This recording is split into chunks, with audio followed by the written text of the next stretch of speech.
Bismillahirrahmanirrahim. Assalamualaikum warahmatullahi wabarakatuh. Kita lanjutkan pembacaan kitab Khosaisul Ummatil Muhammadiyah. Kemarin kita telah membahas tentang keutamaan yang pertama bagi umatnya Nabi Muhammad adalah raf'ul isri, diangkatnya beban-beban dan belenggu-belenggu. Yang pertama kemarin adalah qat'u maudi'in najasati, ya, memotong, menggunting tempat yang terkena najis. Itu udah yang kemarin ya. Sekarang kita keistimewaan daripada umat Nabi Muhammad yang kedua, beban apa saja yang kemudian dihilangkan, beban taklif apa saja yang kemudian dihilangkan. Yang kedua ini ya, kita baca saja langsung. Bismillahirrahmanirrahim. Adamu mu'akalatil haidi, larangan makan bersama orang yang haid, wanita yang haid, ya. Wadhalika, adapun hal itu adamu mu'akalatil haidi itu annal yahuda, bahwasanya orang-orang Yahudi, kanu ada mereka itu idza haldot, apabila haid, almar'atu, seorang perempuan, fihim, di kalangan mereka, apabila ada perempuan yang haid di tengah-tengah mereka, di kalangan mereka itu ya, lam yu'akilu, mereka tidak mengajak makan kepada mar'ah, kepada perempuan yang haid tersebut. Walam yukhalitu, dan tidak mengajak bergaul mereka kepada mar'ah.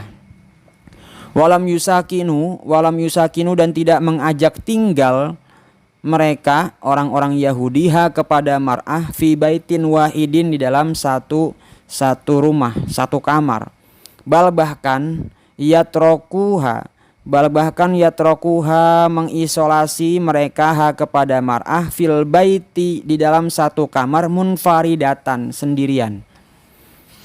Jadi salah satu taklif yang membebani kepada umat-umat di zaman dahulu ya, kepada umat-umat sebelum umat Nabi Muhammad, beban-beban yang ada pada umat sebelum Nabi Muhammad adalah contohnya adalah yang dilakukan oleh bangsa Yahudi, orang-orang Yahudi zaman dahulu kala.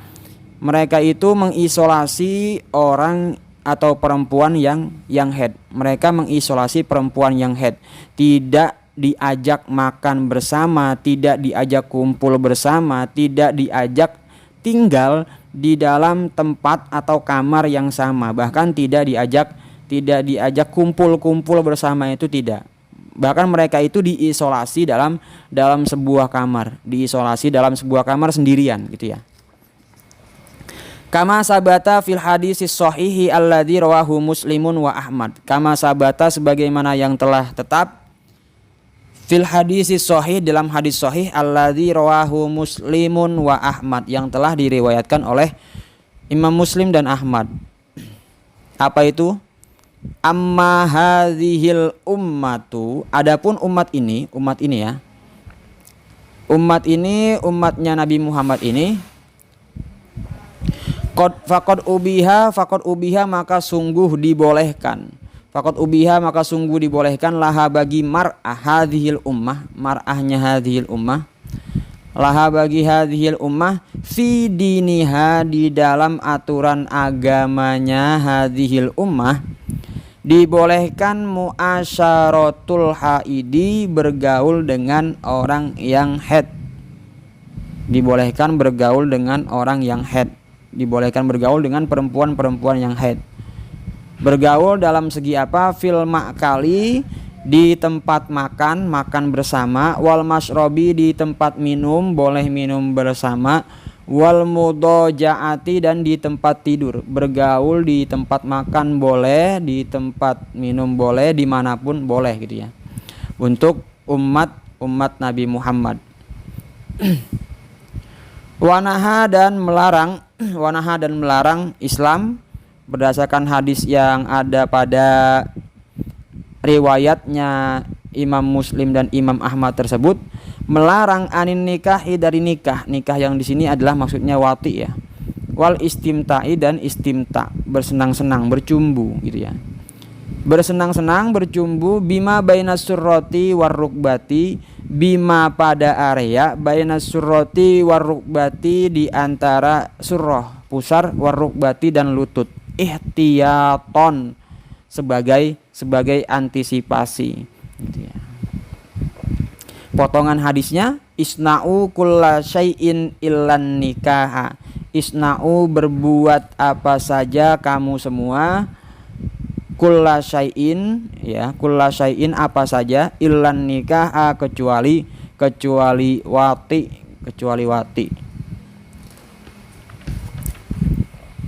Jadi untuk umat Nabi Muhammad, hal yang berlaku pada umatnya bangsa Yahudi tersebut, hal yang berlaku pada bangsa Yahudi tersebut tidak berlaku lagi pada umatnya Nabi Muhammad, pada umat Islam ya, tidak berlaku. Justru perempuan yang haid itu boleh untuk apa? Bersosialisasi. Boleh untuk bersosialisasi dengan lainnya. Boleh makan bersama, boleh duduk bersama, kemudian boleh tidur bersama. Asal larangannya adalah jangan wati dan jangan istimta, jangan bercumbu gitu ya.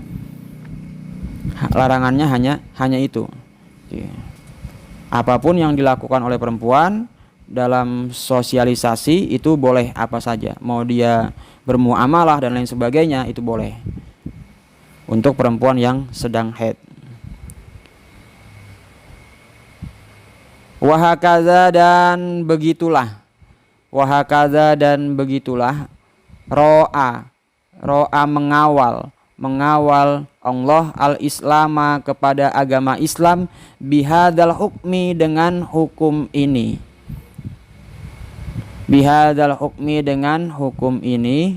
Mengawal muyulal insani, mengawal kecenderungan kemanusiaan, wa basyariyatihi, dan sifat basyariyahnya, sifat kemanusiaannya, wa basyariyatahu, dan sifat kemanusiaannya.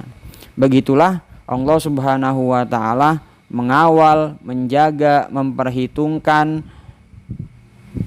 tentang syariat Islam itu, dikawal sedemikian rupa sehingga melihat kecenderungan manusia dan rasa kemanusiaannya. Bijanibi nuraniyatihi, berdampingan dengan rasa nuraninya, wa ruhaniyatihi, dan ruhaninya. Semuanya diperhatikan ya, semuanya diperhatikan oleh Allah Subhanahu wa taala dalam taklif pembebanan hukum.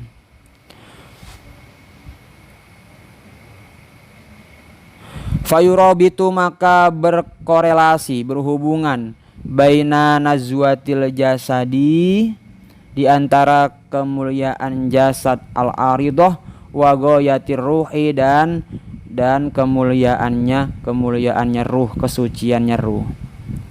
Jadi ada korelasi antara kemuliaannya jasad dan juga kemuliaannya ruh. Wa hadzal manhajur raqi, adapun manhaj, jalan kelas tinggi, jalan kelas atas ini, fi muamalatil insani, dalam memperlakukan manusia, cara kelas tinggi dalam memperlakukan manusia ini, huwallazi yatala'amu ma'al fitri kulliha.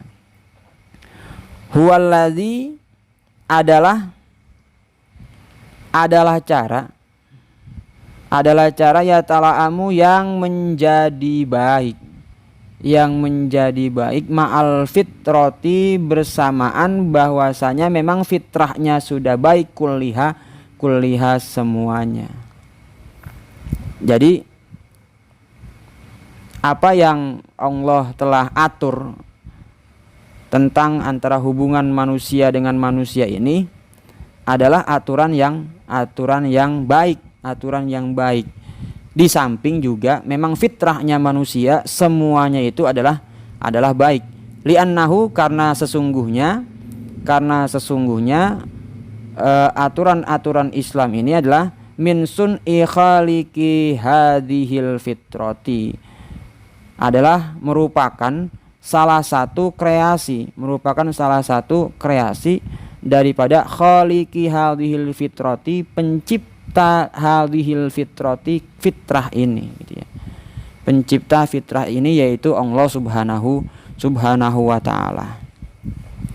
Jadi keistimewaan yang kedua dari diangkatnya beban dan belenggu pada umat Nabi Muhammad adalah kalau zaman dahulu kala di orang-orang Yahudi itu ketika mereka mendapati ada golongan mereka itu perempuannya itu ada yang haid, maka mereka meninggalkan perempuan tersebut, mengisolasi perempuan tersebut di dalam sebuah kamar, tidak diajak makan bersama, tidak diajak berbicara, tidak diajak macam-macam ya, dan lain-lain semuanya itu ya. Jadi perempuan orang-orang Yahudi itu yang haid, apabila dia haid maka dia langsung dikurung, diisolasi dalam kamar. Itu yang berlaku pada umat Yahudi pada zaman itu. Nah, untuk umat Nabi Muhammad semua itu tidak berlaku, semua itu tidak berlaku. Diangkat raf'ul isri, diangkat beban tersebut, dan kemudian wanita-wanita umat Nabi Muhammad yang dalam keadaan haid diperlakukan sama ya, diperlakukan sama saat dia tidak sedang haid. Sama saja.